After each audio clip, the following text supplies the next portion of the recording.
Dice: asimismo, el reino de los cielos es semejante a una red que echada en el mar recoge de toda clase de peces, y una vez llena la sacan a la orilla, y sentados recogen lo bueno en cestas y lo malo echan fuera. Así será el fin del siglo. Saldrán los ángeles y apartarán a los malos de entre los justos. Los echarán al horno de fuego, y allí será el lloro y el crujir de dientes. Amén. Bueno, entonces, a lo largo de que hemos empezado el grupo de estudio, ya llevamos ¿cuánto? ¿Como 2 meses? Desde febrero, Sí. últimos de febrero. Como 8. ¿Cuándo me formé yo? Sí, bueno. Entonces, empezamos a tratar el tema de las parábolas que dio Jesús, ¿verdad? Entonces, las parábolas siempre tienen algo especial, ¿sí? Y es que Jesús siempre las compara con el reino de los cielos, ¿verdad? Entonces Jesús dice: el reino de los cielos es semejante a tal cosa. Entonces, a ver, de los que hemos estado, ¿qué se acuerdan de qué parábola se acuerdan? Carolina, ¿de qué parábola se acuerdan?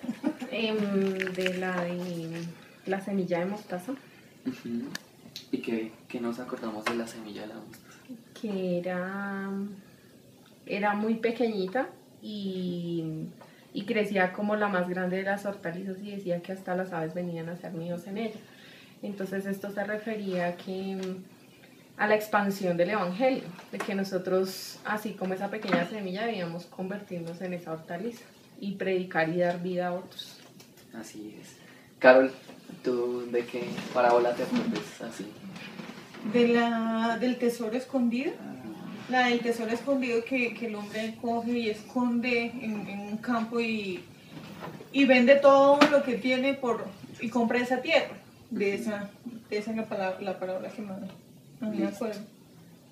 Y ya. Mira, yo me acuerdo, de verdad que me dejó muy impactado la parábola sobre el sembrador y la semilla, el terreno, sobre el terreno de los espinos, los pozos, el camino. De esa me acuerdo bastante, porque en cierta manera siempre le he escuchado una connotación muy diferente como en cuanto a la siembra y la cosecha. Pero luego pues veíamos a través de la palabra que él explica quién es la semilla que está entre los espinos, quién es el mundo y eso es para mí, también me impactó muchísimo y por eso me acuerdo bastante. Amén, es verdad. Entonces, pues a lo largo de todos estos días hemos visto que pues la palabra siempre está hablando de un aspecto del reino. Y hoy vamos a tratar un aspecto que me parece muy importante, y es acerca de la parábola de la red. Entonces, ¿ustedes qué pueden notar acá en esta parábola? Entonces dice: el reino de los cielos es semejante a una red. ¿Qué pasó con la red? ¿Qué fue Hecho en el mar. Exactamente. Y dice que recoge toda clase de peces. Buenos, malos, de todo, ¿sí? Pero cuando sacan la red, dice que recogen lo bueno Y desechan. y desechan lo malo. Entonces, ¿qué significará esa vaina? Entonces, por ejemplo, sí, claro, dale. Pues yo me imagino que, pues aunque está malo decir yo me imagino, pero Sí. de eso hablamos, ¿no? Antes de ir a la palabra. Que es como la cosecha, una cosecha, ¿no? Nosotros venimos siendo como esa cosecha donde estamos todos, pero ya en el momento final, cuando como que haya llegado el fin, ya nos van a apartar a los justos de los injustos. Ellas se incluyen dentro de los frutos. Claro. Claro, muy bien. Estaría mal si estoy dudando de mi salvación.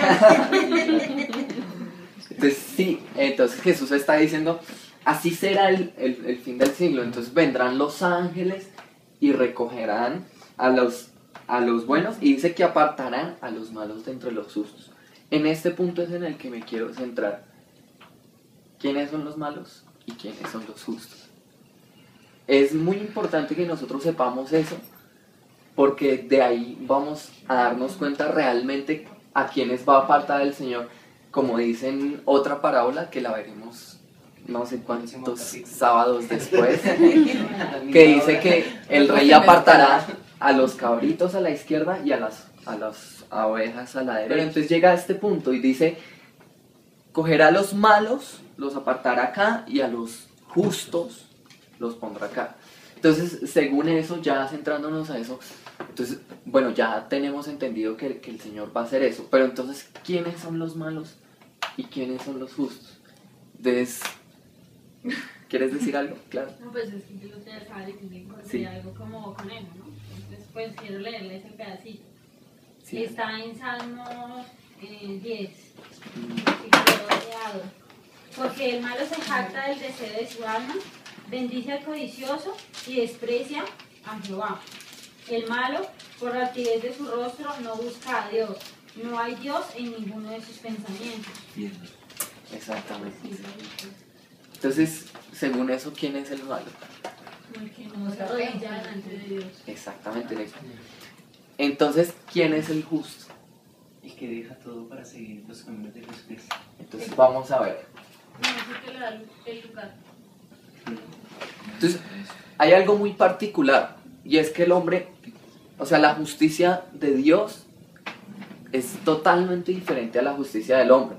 Entonces, nosotros siempre vamos a tender a juzgar por lo que vemos Por lo y tangible. por lo que se hace. Entonces, por ejemplo, si una persona que hace cosas muy buenas y todo eso, entonces nosotros decimos, no, esta persona es lo fenomenal. Y vemos de pronto una persona que es un pecador así y decimos, uy, no, tremendo. Entonces, era lo mismo que estaba pasando en la época de Jesús. ¿Quiénes eran los fariseos? Eran los santos, los justos. Que Eran hacían todo lo bueno. buenos. que seguían la ley. Los Eran- Sor Teresa de Hola. Calcuta de la época. Claro, los fariseos no era que eran, mejor dicho, lo peor, no, al contrario, los fariseos eran los buenos, los que ayudaban a las personas y los que, por el contrario, estaban los publicanos. ¿Quiénes eran los? Imagínense, y Jesús viene y llega y dice, ¿saben qué? Las prostitutas y los publicanos van delante de ustedes al reino de los cielos. Entonces, claro, eso para nosotros es como, uy, ¿cómo así? Y entonces, ¿quién es justo? Entonces, miremos, según la Biblia, quién es justo. Entonces, vayamos a Romanos 3:10. Como está escrito, no hay justo ni aún uno. No hay quien entienda, no hay quien busque a Dios. Todos se desviaron, a una se hicieron inútiles, no hay quien haga lo bueno, no hay ni siquiera uno. Hasta ahí. ¿Te puedo leer esta versión? Sí, sí, claro. Esta versión es muy, Listo, muy sí, interesante. me parece Dice, genial. es la traducción del lenguaje actual. Dice, la Biblia nos lo dice. Nadie es justo. Nadie entiende nada ni quiere buscar a Dios. Todos se han alejado de Él. Todos se han vuelto malos. Nadie, absolutamente nadie, quiere hacer lo bueno. Entonces, según eso, ¿quién es justo? Ninguno. Nadie. Y entonces, ¿qué vamos a hacer? Porque si nadie es justo, Nada. y dice que el Señor va a coger a los malos, los va a apartar acá, y a los justos los va a apartar acá. Pero acá no hay justo ni uno. No hay ni uno. Entonces, ¿qué vamos a hacer? Entonces, algo muy importante que quiero hacerles notar, siempre, siempre, siempre el hombre va a tratar de justificarse a sí mismo, ¿sí? Entonces, porque todos tenemos esa conciencia como que, uy, no, tengo que portarme de tal manera. Entonces, por ejemplo, cuando lo que Fer ahorita nos contaba de que asesinaron a una muchacha y la violaron y tremendo. Entonces ahí mismo uno dice, uy, tenaz, ¿no? Porque esa conciencia está diciéndolo, eso no está bien, eso es malo, ¿sí? Entonces, el hombre siempre tiene como un estándar de justicia, pero el Señor Jesús viene y coge esos estándares y palpiza, porque Él está diciendo, es que esa no es la justicia mía. Entonces, si nos damos cuenta, el hombre siempre ha tratado de justificarse delante de Dios. Entonces, por ejemplo, cuando Adán pecó, ¿qué dijo Adán? Ay, Pues, Ella. Ella. La culpa fue de ella, ¿sí? ¿Cuál? Mira. Y entonces Sí, mira, va la mujer y la mujer le dice, no, es que la serpiente me engañó. Entonces el hombre siempre quiere como excusarse delante de Dios y decirle, no, Señor, es que fue tal cosa. No, Señor. Entonces, para que nadie pueda excusarse delante de Dios, Él estableció su propia justicia. Entonces vamos a mirar cuál es esa, a comparar la justicia del hombre con la justicia de Dios. Entonces vamos a ver primero un poco la justicia del hombre. Entonces miremos Mateo 23. y vamos a leer del versículo 15 al 28. Ay de vosotros, escribas y fariseos, hipócritas, que recorréis el mar y tierra para hacer un solo prosélito, y luego de hecho le hacéis hijo de la Gehenna 2 veces más que vosotros. Hay de vosotros, guías de ciegos, que decís, si alguno jura por el templo, no es nada, pero si alguno jura por el oro del templo, es deudor. Insensatos y ciegos, porque ¿cuál es el mayor? ¿El oro o el templo que santifica al oro? También decís, si alguno jura por el altar, no es nada, pero si alguno jura por la ofrenda que está sobre él, es deudor. Necios y ciegos, porque ¿cuál es mayor, la ofrenda o el altar que santifica la ofrenda?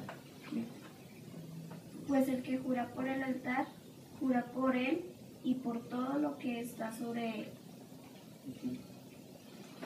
Y si alguien jura por el templo, no solo está jurando por el templo, sino también por Dios que vive allí. Y el que jura por el cielo, jura por el trono de Dios y por aquel que está sentado en él. Ay de vosotros, escribas y fariseos, hipócritas, porque diezmáis la menta y el eneldo y el comino, y dejáis lo más importante de la ley, la justicia, la misericordia y la fe. Esto era necesario hacer sin dejar de hacer aquello. Guías ciegos, que coláis el mosquito y tragáis el camello. ¿Sí lo viste? Ay de vosotros, escribas y fariseos, hipócritas, que limpiáis por de fuera la copa y el plato, que por dentro están llenos de rapiñas y codicias. Fariseo ciego, limpia primero lo de dentro del vaso y del plato, para que también lo de fuera sea limpiado. Hay de vosotros, escribas y fariseos, hipócritas, porque sois semejantes a los sepulcros blanqueados, que por fuera a la verdad se muestran hermosos, mas por dentro están llenos de huesos de muertos y de toda inmundicia. Así también vosotros por fuera, a la verdad os mostráis justos a los hombres, pero por dentro estáis llenos de hipocresía e iniquidad. Hasta ahí. Entonces, una pregunta. ¿A quién les estaba hablando Jesús? Los escribas y fariseos. ¿Y quiénes eran los escribas y Los fariseos? maestros de la ley. Eran los maestros de la ley. O sea, Bueno, como decir hoy en nuestros tiempos los tesos en la palabra, por decirlo así.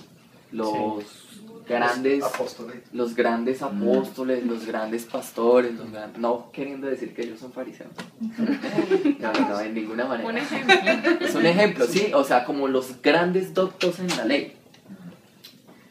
Y Jesús viene y les suelta esta bomba, les dice, es que ustedes tratan de hacer esto, esto y esto, pero se les está olvidando. Antes dice, o sea, a ustedes se les olvidó lo más importante, que es la justicia, la misericordia y bueno, otra cosa que no me acuerdo. Entonces, Jesús les está hablando es a los duros de la ley. Entonces, imagínense, les está ahí, o sea, no está hablando con cualquier persona y les está diciendo todo esto. Entonces, algo que me parece importante resaltar es que les dice, ustedes son como semejantes a sepulcros blanqueados, que por fuera la verdad se muestran hermosos, mas por dentro están llenos de huesos de muertos y de toda inmundicia. ¿Por qué Jesús les decía eso? ¿Por qué fue tan duro? ¿Será que era porque era mentira o era así? Entonces, lo que leímos ahorita, no hay justo ni a un uno. Entonces, vayamos a Romanos capítulo 5 y nos vamos a dar cuenta más por qué Jesús le dice eso. Entonces, versículo 12. Por tanto, como el pecado entró en el mundo por un hombre, y por el pecado la muerte, así la muerte pasó a todos los hombres, por cuanto todos pecaron. Pues antes de la ley había pecado en el mundo, pero donde no hay ley no se inculpa de pecado. Entonces, ya sabemos la razón de por qué Jesús le dijo a ellos sepulcros blanqueados. ¿Por qué? Por cuanto entró el pecado por un hombre, y por el pecado entró ¿qué? la muerte. La muerte. Entonces, Jesús no les estaba diciendo eso por decir, sino que realmente Jesús les estaba diciendo, la verdad, oiga, ustedes están por dentro muertos. Eso es, así pasa con todos nosotros, o sea, no es que era solo ellos, ay no, es que ellos son los Ellos malos. sí, nosotros no. No, un momento, acabamos de leer, no hay justo ni a uno. Entonces, claro, llegan y ellos se dan cuenta, es una palabra tremenda, pero entonces hubo unos que sí se dieron cuenta de eso y otros no, los fariseos lo mataron, ¿sí? Entonces, eso es lo que primero tenemos que darnos cuenta nosotros, de que si no accedemos a la justicia de Dios, seremos como esos sepulcros blanqueados, que por fuera podemos tener una apariencia bondadosa, pero por dentro una apariencia de muerte. Entonces, ¿qué es lo que nos vivifica a nosotros por dentro? ¿Qué sería eso que nos haría vivir por dentro? Vayamos a Juan, les voy a contar rápidamente la historia para ir al versículo que quiero que lleguemos. Entonces llega un maestro de la ley, otro maestro de la ley de noche, y viene y se le acerca a Jesús y le dice: maestro, yo sé que tú has venido de Dios porque nos enseñas todas las cosas. Entonces él estaba diciendo algo cierto o que no era cierto. Estaba diciendo: yo sé que tú vienes de Dios y que vienes a enseñarnos todas las cosas. Y Jesús, ¿qué le dice? ¿Quién se Tiene acuerda? que volver a nacer. Le dice, ¿sabes qué? Es necesario que... Versículo 3, sí. Jesús le dijo: te aseguro que si una persona no nace de nuevo, no podrá ver el reino de Dios. Entonces, Nicodemo todavía no sabía cómo así que tengo que nacer de nuevo. Porque él no entendía que estaba muerto. Muerto físicamente, no. En su espíritu, porque fue la naturaleza que heredó de Adán. Entonces Jesús pudo haberle dicho: no, mira, tú tienes que hacer esto, tienes que dar tales y tales cosas a los pobres, tienes que... Pero Jesús le dice: ¿sabes qué, Nicodemo? Necesitas nacer de nuevo. Entonces Nicodemo llega y le dice: Señor, pero ¿cómo es eso de nacer de nuevo? ¿Tengo que volver a entrar al vientre de mi madre?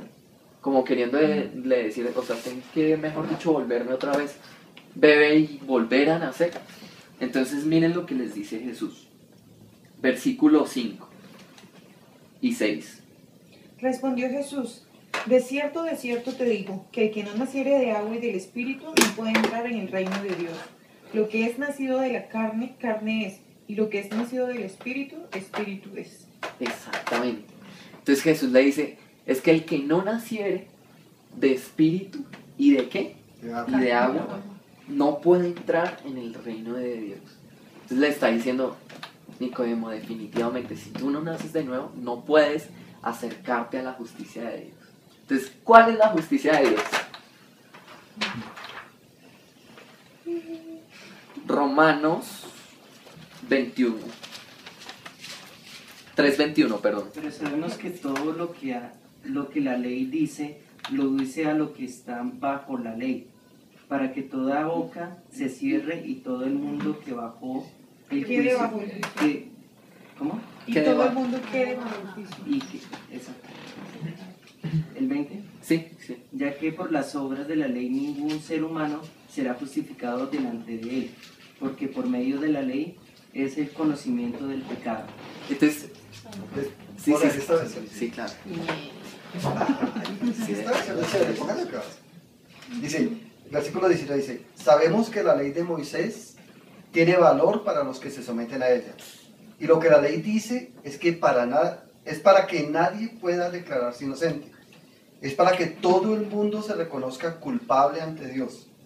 El cumplimiento de la ley no nos hace inocentes ante Dios. La ley solo sirve para que reconozcamos que somos pecadores. Sí, está bien. Perfecto. Para eso sirve el Antiguo Testamento.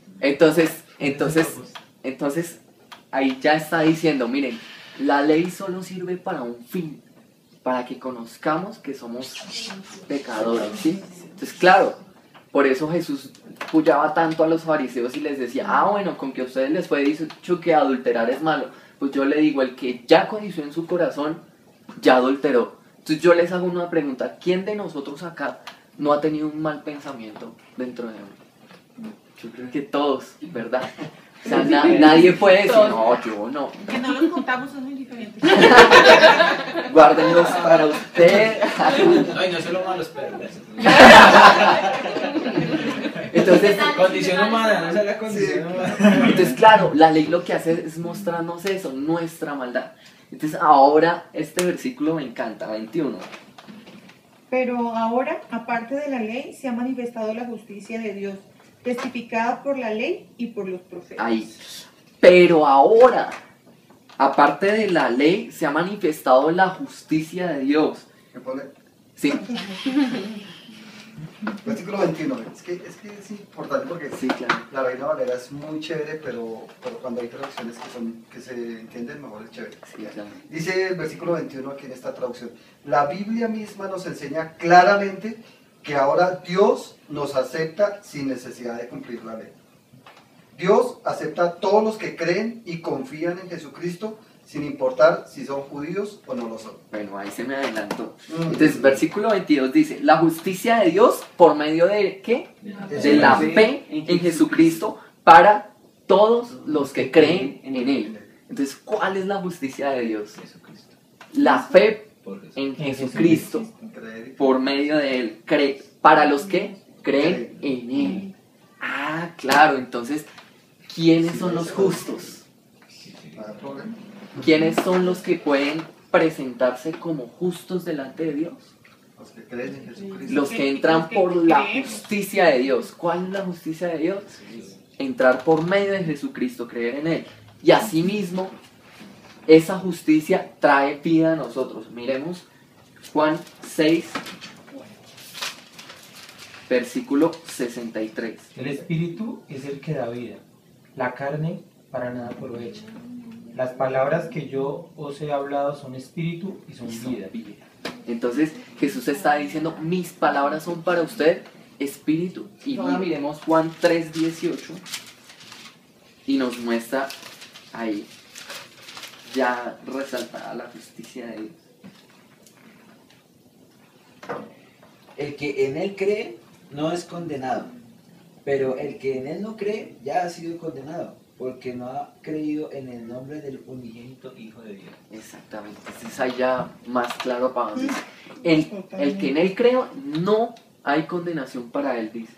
Pero el que en él no cree, dice que ya ha sido condenado. Entonces, Dios ya estableció su justicia, ya estableció quiénes son los justos, ¿sí? No es por lo que nosotros podamos presentar delante de Dios, porque ¿qué puede presentar el hombre delante de Dios? ¿Qué puede presentarle el hombre a Dios? Nada, porque dice, por allá en Isaías dice, nuestras obras son como trapos de inmundicia. Pero ahora, la obra que nosotros debemos hacer, Juan 6. Entonces le dijeron, ¿qué debemos hacer para poner en práctica las obras de Dios? Entonces, llegan y le preguntan como cualquiera de nosotros podría preguntar, Señor,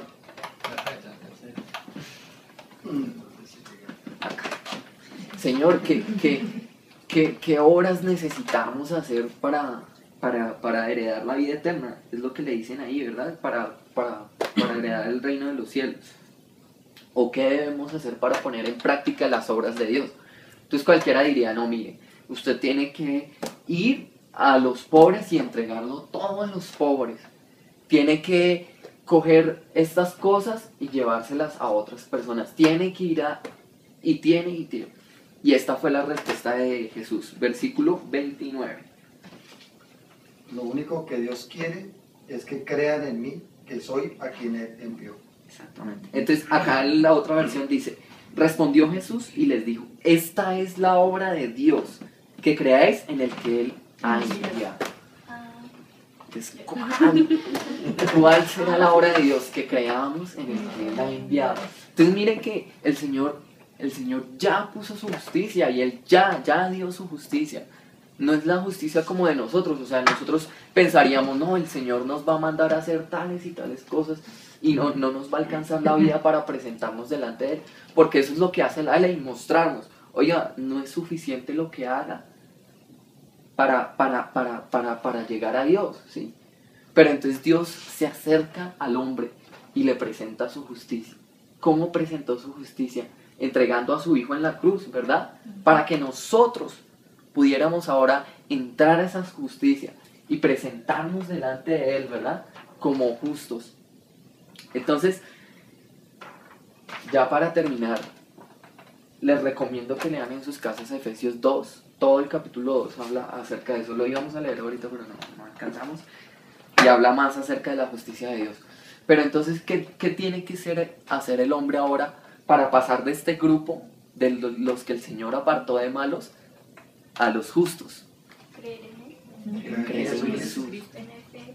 Exactamente. Creer en qué. En que Él es En que Él es Jesús, el Hijo de Dios. Y para que creyendo en Él tengamos vida eterna. Señor, te damos muchas gracias por tu palabra, porque tu palabra es verdad y tu palabra es vida. Gracias, Señor, porque por medio de nuestra justicia nunca hubiéramos podido presentarnos delante de ti, Señor, porque nuestra justicia en nuestro interior está hacer el mal, Señor. Pero ahora, Señor, aparte de la justicia de la ley, se ha presentado tu justicia, Señor, para que los que crean en Jesucristo tengan vida eterna y puedan presentarse delante de ti como justos, Señor. Y ahora nosotros somos aquellos publicanos, aquellos ladrones que se presentaron delante de ti, entendiendo que no era por su justicia, sino era por tu justicia la que tú estableciste, Señor. Y así, Señor, como esos publicanos, como esos ladrones, nos presentamos delante de ti, Señor, reconociendo que no es por nuestra justicia, Señor, sino es por tu justicia, la que tú ya estableciste, Señor. Y ahora nosotros, Señor, en nuestro corazón creemos y declaramos, Señor, que tú eres el Señor, que tú eres el Hijo del Dios viviente, el Cristo, el Hijo del Dios viviente. Así reconociendo, Señor, que tú eres el único que puede limpiar nuestros pecados, que puede perdonar nuestras iniquidades. Y reconociendo, Señor, que tú has venido de Dios, Jesús, que tú eres el Dios que se rebajó y que vino a darnos vida eterna, Señor.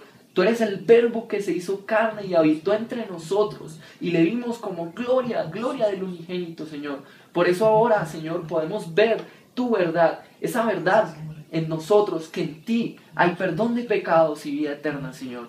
Gracias te damos, Señor Jesús, por tu santo nombre.